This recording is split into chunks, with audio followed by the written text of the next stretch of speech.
Hello everyone. Hindu विवाह के अंतर्गत रीति रिवाजों की एक अलग मान्यता है और इसको अब सुप्रीम कोर्ट ने भी यहां पर उचित ठहराया है। सुप्रीम कोर्ट के द्वारा कहा गया है कि बिना रीति रिवाज और रस्मों के यदि आप यहां पर हिंदू विवाह करते हैं तो इसे मान्यता नहीं दी जाएगी। इस संदर्भ में यहां पर देखा है उत्तर प्रदेश में एक केस यहां पर दायर किया गया था जिसको लेकर सुनवाई सुप्रीम कोर्ट में चल रही थी और सुनवाई के दौरान यहां पर सुप्रीम कोर्ट के द्वारा ये बड़ा फैसला यहां पर सुनाया गया है। साथ ही सुप्रीम कोर्ट ने यहां पर हिंदू विवाह अधिनियम 1956 सप्तपदी प्रथा इत्यादि को संदर्भ में यहाँ पर अहम टिप्पणी की है। देखा जाए तो भारतीय समाज के अंतर्गत आपके सिलेबस का भी एक महत्वपूर्ण यहाँ पर हिस्सा है। आज हम इसी टॉपिक का यहाँ पर विश्लेषण करने जा रहे हैं, समझेंगे यहाँ पर हिंदू विवाह अधिनियम के अंतर्गत सप्तपदी और उससे संबंधित नियम क्या है, विवाह को लेकर रीति रिवाजों की क्या मान्यताएं हैं, प्रथा इत्यादि को लेकर के क्या संदर्भ है और तो वर्तमान समय में ये चर्चा का विषय यहाँ पर क्यों है। तो एक एक करके यहाँ पर मामले को समझते हैं। सबसे पहले देखिए यहाँ पे जो चर्चा का विषय बना है, उच्चतम न्यायालय ने एक मामले की यहाँ पर सुनवाई करते हुए कहा है कि हिंदू विवाह जो है एक संस्कार है और हिंदू विवाह अधिनियम अगर 1955 के तहत इसकी मान्यता के रूप में उचित रूप से इस समारोहों का होना आवश्यक है। यानी जब आप शादी कर रहे हैं तो शादी एक उचित समारोह जिस तरीके से आयोजित भारत में होती है, यहाँ पर कई दिनों की तैयारियों के पश्चात यहाँ पर बारात लेकर जाना, फिर वहाँ पर आपको अग्नि को साक्षी मानकर 7 फेरे लेना और यहाँ पर आपको पत्नी के रूप में, पति के रूप में यहाँ पर एक दाम्पत्य जीवन की शुरुआत करना, और ये सारे समारोहों को यहाँ पर मान्यता दी गई है। अब यहाँ पर देखें इस मामले को जो चर्चा का विषय बना है, जो केस था वो क्या है और किस कारण यहाँ पर ये फैसला सुनाया गया है, पूरा मामला सबसे पहले अगर हम देखें तो एक जोड़े की यहाँ पर देखा जाए तो सगाई के पश्चात जो विवाह होना था 7 मार्च 2021 को होना था। 7 जुलाई 2021 को देखा जाए तो विवाह यहां पे संपन्न होने का दावा किया गया। जोड़े ने वैदिक जन कल्याण समिति के विवाह प्रमाण पत्र के आधार पर उत्तर प्रदेश विवाह पंजीकरण नियम 2017 के तहत विवाह पंजीकरण प्रमाण पत्र भी यहां पर प्राप्त कर लिया, यानी कि एक सर्टिफिकेट यहां पे उन्हें मिल गया कि हाँ शादी हो गई है। उनके परिवारों के द्वारा हिंदू रीति रिवाजों से विवाह संपन्न कराने के लिए अपडेट रखी गई 25 अक्टूबर 2022 का यहाँ पर दिन निर्धारित किया गया था, लेकिन उससे पहले ही हम देखें तो यहाँ पर इनके मध्य यहाँ पर मतभेद की स्थिति शुरू हो जाती है और उन्हें यहाँ पर अलग होने की बात कही जाती है, तलाक की यहाँ पर बात की जाती है, उन्हें अलग यहाँ पर होने की बात शुरू हो जाती है। इस संदर्भ में क्या निर्णय आया, इसी मामले की यहाँ पर सुनवाई हो रही थी। सुनवाई देखा जाए तो आपको यहाँ पे जस्टिस बीवी नागरत्ना यहाँ पर कर रही थी और साथ ही साथ यहाँ पे न्यायमूर्ति अगस्टीन जॉर्ज मसीह के द्वारा यहाँ पर इस पीठ के द्वारा सुनवाई की गई। हिंदू विवाह अधिनियम के अनुसार एक जोड़े के द्वारा अग्नि के चारों ओर लिए गए 7 फेरे एक दूसरे से किए गए 7 वादों के सिद्धांतों का यहाँ पर प्रतिनिधित्व करता है। ये न्यायिक निर्णय में जो संदर्भ यहाँ पे बोला गया है, ये 7 फेरे 7 वादे, ये सप्तपदी का हिस्सा बोला जाता है। इसी को सप्तपदी के बाद हम डिटेल से भी यहाँ पे थोड़ा सा देखेंगे। इसके साथ साथ यहाँ पर कई अन्य संदर्भ में यहाँ पर कोर्ट ने बहुत ही महत्वपूर्ण टिप्पणी की है कि देखिए जो शादी विवाह है ये कोई व्यवसायिक लेन देन नहीं है, ये कोई अन्य तरीके के पार्टी इत्यादि नहीं है जहाँ पर आप आए मिले एक दूसरे से खाना पीना खाया और एक दूसरे को विश किया चले गए। देखिए यहाँ पे होता क्या है कि एक गंभीर मूलभूत कार्यक्रम होता है जहां पर आपको देखा जाए एक पुरुष और एक महिला जो होते हैं आगे चल करके साथ रहने का वादा करते हैं या अलग अलग यहाँ पर परिस्थितियों में एक दूसरे को साथ देने की बात करते हैं।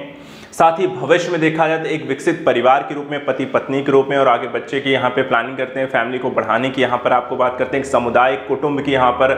कह सकते हैं नींव यहाँ पर आपको रखी जाती है और साथ ही साथ 2 अलग अलग परिवारों के 2 अलग अलग समुदायों के जुड़ने की बात भी यहाँ पर विवाह के माध्यम से संपन्न होती है। एक तरीके से यहाँ पर कहा जाए तो भारतीय समाज की बुनियाद की यहाँ पर इकाई जो होती है विवाह के माध्यम से खड़ी होती है और ये उसे आगे बढ़ाने का यहाँ पर काम करती है, इसलिए यहाँ पर इसे इतनी बड़ी मान्यता यहाँ पर दी जाती है। अब यहाँ पे देखिए जब तक विवाह जो है अगर उचित समारोहों के माध्यम से आप नहीं करते हैं, ठीक है, उचित रूप से आप शादी नहीं करते हैं, जो रीति रिवाज और रस्मों के अनुसार यहाँ पर नहीं करते हैं, तो इसे अधिनियम की धारा 7(1) के अनुसार संपन्न नहीं कहा जा सकता। यानी कि आपकी शादी को मान्यता बिना रीति रिवाज रस्मों के यहाँ पर मान्यता नहीं दी जा सकती है और सप्तपदी के बिना यहाँ पर विवाह को मान्यता नहीं मिलेगी। यही यहाँ पर कोर्ट का आपको डिसीजन है। तो ये जो पूरा मामला था वो तो हमने देख लिया। अब आइए चलिए बात करते हैं आपको हिंदू मैरिज एक्ट 1955 को लेकर के। क्या इसमें कहा गया है, किस तरीके की बात यहाँ पर रखी गई है, क्या क्या यहाँ पर मामले आते हैं, भारत में हिंदू मैरिज एक्ट को लेकर यहाँ पर आपको क्या अधिनियम है और उसमें क्या क्या प्रावधान रखे गए हैं। तो सबसे पहले देखिए, हिंदू मैरिज एक्ट जो है वर्ष 1955 में यहाँ पर आपको लागू हुआ, ठीक है। और हिंदू मैरिज एक्ट के अंतर्गत यदि हम देखें तो दो हिंदू जाति के, ठीक है, युवक और युवती जो होते हैं इसमें यहां पर आपको शादी कर सकते हैं। पहली बात, दोनों के आपस में खून के रिश्ते यहां पे नहीं होने चाहिए, अर्थात यहां पर रिश्तों में एक दूसरे के यहां पर ब्लड रिलेशन में शादी हिंदू में नहीं होती है। अगर कोई युवक और युवती दूसरी शादी करना चाहते हैं तो बिना तलाक के दूसरी विवाह को भी यहां पर मान्यता नहीं है, यानी कि बहुविवाह की प्रथा को मानता नहीं है, बहुपत्नी प्रथा को यहां पर मानता नहीं है, या फिर किसी भी पक्ष की यहां पे जीवन साथी अगर जीवित है तो भी ऐसी स्थिति में शादी दूसरी मान्यता नहीं होगी। साथ ही ये एक्ट है हिंदुओं के अलावा बौद्ध और जैन धर्म पर भी देखा जाए तो लागू होता है। इस एक्ट में आयु में दूल्हे की जो आयु बताई गई है 21 वर्ष होनी चाहिए, दुल्हन की आयु को 18 वर्ष के रूप में यहाँ पे मान्यता दी गई है। साथ ही यह एक्ट किसी भी रूप में धर्म के आधार पर हिंदुओं, बौद्ध, जैन, सिख पर लागू होती है और देश में रहने वाले ऐसे सभी व्यक्तियों पर लागू होती है जो मुस्लिम, ईसाई, पारसी या यहूदी यहाँ पर नहीं है। तो एक तरीके से देखा जाए हिंदू विवाह अधिनियम सिर्फ हिंदुओं पर लागू नहीं होता है, बल्कि यहाँ पर कई अलग अलग यहाँ पर धर्मों या प्रथाओं को मानने वालों पर भी ये लागू होता है। अब अगर बात करें कि क्या है स्पेशल मैरिज एक्ट और इसके तहत यहाँ पर किस तरीके की यहाँ पर सुविधाएं या किस तरीके की बातें हैं या किस तरीके के यहाँ पे प्रावधान हैं, तो वो भी यहाँ पर एक एक करके समझते हैं। चलिए, तो स्पेशल मैरिज एक्ट के अंतर्गत क्या प्रावधान है, तो यहाँ पे देखिए क्या क्या बातें रखी हैं। सबसे पहली चीज देखिए, विशेष विवाह अधिनियम में कहा गया है कि स्पेशल मैरिज एक्ट साल 1954 में लागू हुआ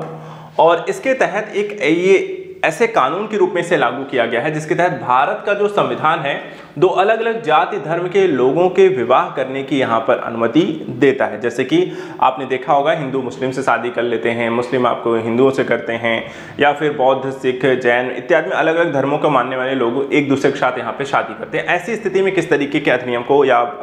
एक्ट को यहाँ पर मान्यता मिलती है, तो इसमें देखिए कहा गया है ये सभी भारतीय नागरिकों के लिए मान्य है, उनके लिए भी जो भारतीय हैं और भारत के बाहर रह रहे हैं, तो उस संदर्भ में सिर्फ भारत में ही नहीं भारत के बाहर हैं उन पर भी ये लागू होता है। इस एक्ट के तहत किसी भी धर्म के लोग विवाह के बंधन में बंध सकते हैं, बस वे भारतीय यहाँ पर होने चाहिए। साथ ही इस एक्ट की नींव जो है 19वीं सदी में रखी गई थी जब सिविल मैरिज एक्ट को लेकर यहाँ पर पहल शुरू हुई थी। बाद में देखा है तो 1954 में ये एक्ट रिवाइज किया गया और नए एक्ट में देखा जाए तो 3 महत्वपूर्ण नियम यहाँ पर ऐड किए गए, जिसमें पहला नियम जो इसमें ऐड किया गया था कि खास तरह की शादियों के लिए यहाँ पे रजिस्ट्रेशन की एक सुविधा प्रदान करना, अलग अलग धर्मों को मानने वाले लोगों की शादी के लिए यहाँ पर सुविधा प्रदान करना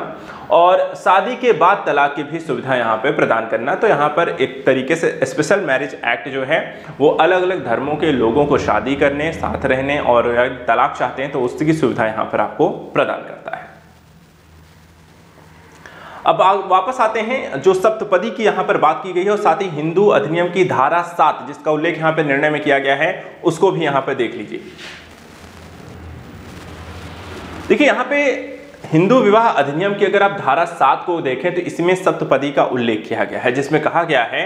कि हिंदू विवाह के दौरान होने वाली रस्में या समारोह कौन कौन से हैं, ये आपको धारा 7 में इसका उल्लेख मिलता है, जिसमें 2 धाराएं आपको पढ़नी चाहिए। पहला धारा 7(1) जिसमें कहा गया है कि हिंदू विवाह किसी भी पक्ष के पारंपरिक संस्कारों और समारोहों के अनुसार संपन्न किया जा सकता है। साथ ही धारा 7(2) कहती है कि ऐसे संस्कारों समारोहों में सप्तपदी का मतलब क्या है कि दूल्हे और दुल्हन के द्वारा पवित्र अग्नि के सामने संयुक्त रूप से यहाँ पे 7 फेरे लेना, इस पर यहाँ पर आपको आधारित बताया गया है।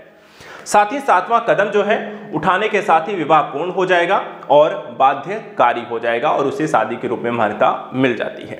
आसान शब्दों में कहें 7वां पूरे होने के साथ ही आपको हिंदू विवाह कानून जो होता है वो यहाँ पर पूरा हो जाता है या हिंदू विवाह जो होता है वो आपका पूरा हो जाता है। अब देखिए जो 7 कदम यहाँ पे लिए जाते हैं, जो 7 वचन यहाँ पे निभाए जाते हैं, जो 7 यहाँ पे फेरे आपको लिए जाते हैं, हर फेरे के साथ एक तरीके के यहाँ पर वचन भी आपको इसमें जुड़ जाते हैं, जिसमें देखें